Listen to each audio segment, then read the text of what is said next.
bonne nouvelle, c'est que vous n'êtes pas obligé de supporter les oppressions toute votre vie. Et on dit Amen, parce qu'il y a beaucoup de gens qui vont lutter avec des oppressions. Et puis, le but de la pensée, en fait, c'est de vous expliquer un petit peu c'est quoi une oppression. Une oppression, j'ai un peu expliqué comme ça, c'est d'être accablé par une autorité un peu diabolique et spirituelle qui est là. Une oppression va venir être lourde, c'est pesant. On peut être oppressé dans notre corps, on peut être oppressé souvent et énormément au niveau des pensées. Ça va même jouer dans le niveau des rêves. On peut avoir des attaques qui vont venir comme ça, à droite, à gauche. On doit savoir discerner qu'est-ce que c'est une oppression, qu'est-ce qui ne l'est pas aussi, parce qu'il y a des gens qui vont mettre le diable partout quand ce n'est pas forcément le cas. C'est super important de le savoir.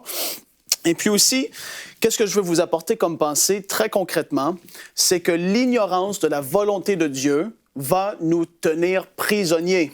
Et puis, quand on lit la parole, et là, on va aller dans Actes 10, 38, c'est un passage très connu.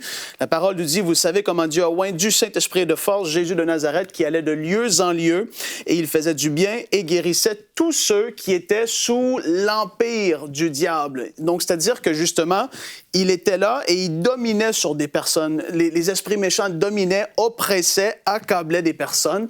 Et Jésus allait détruisant les œuvres du diable. Donc, si ce n'était pas la volonté de Dieu qu'on puisse être libre des oppressions, Jésus aurait été à l'encontre de la volonté de Dieu. Et là, on le voit dans ce passage, ce que Dieu veut, et évidemment, surtout pour ses enfants, c'est qu'on puisse vivre une vie libre de toute oppression. Je veux que vous le compreniez aujourd'hui.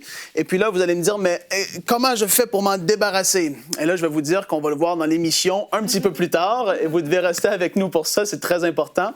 Mais je veux revenir au niveau des pensées. Les pensées sont le champ de bataille de toute la vie. C'est là que la majorité des batailles vont être gagnées ou perdues. Et c'est là que le diable va principalement attaquer. Premièrement, au niveau des couples, les familles, par rapport à vos travails, tout ça, le diable va attaquer au niveau des pensées. Et lorsqu'une oppression est là, moi j'en ai vécu deux qui étaient plus fortes que d'autres. Il y en avait une que j'ai déjà témoignée ici à Bonjour chez vous lorsque j'avais commencé à prêcher. Je voyais des belles choses se passer, des jeunes se donner au Seigneur, des délivrances, toutes sortes de belles affaires qui se manifestaient. Et puis là, il y a eu une oppression qui est venue du jour au lendemain. Boum! Et là, j'étais à mon travail à l'époque et j'étais oppressé. Qui es-tu que tu penses que tu peux prêcher? Souviens-toi de tous tes péchés. Souviens-toi de parfait. Et j'étais sous une condamnation énorme. C'était pas une conviction du Saint-Esprit. C'était une condamnation au niveau de mes pensées. Et c'était lourd. Ça a duré quelques jours. Je prenais autorité sur la parole. Je tenais ferme.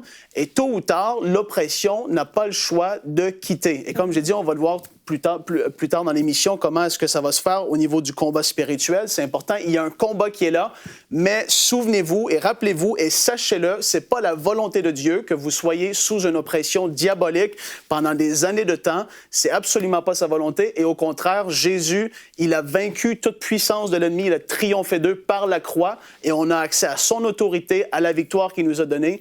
Et c'est là pour nous. On est ses enfants. Donc, prenez-en vraiment part. Et puis, ne subissez pas les oppressions diaboliques qui sont là dans votre vie. Soyez libérés au nom de Jésus. Retrouvez la suite de ce programme dans l'émission Bonjour chez vous sur ENCI TV.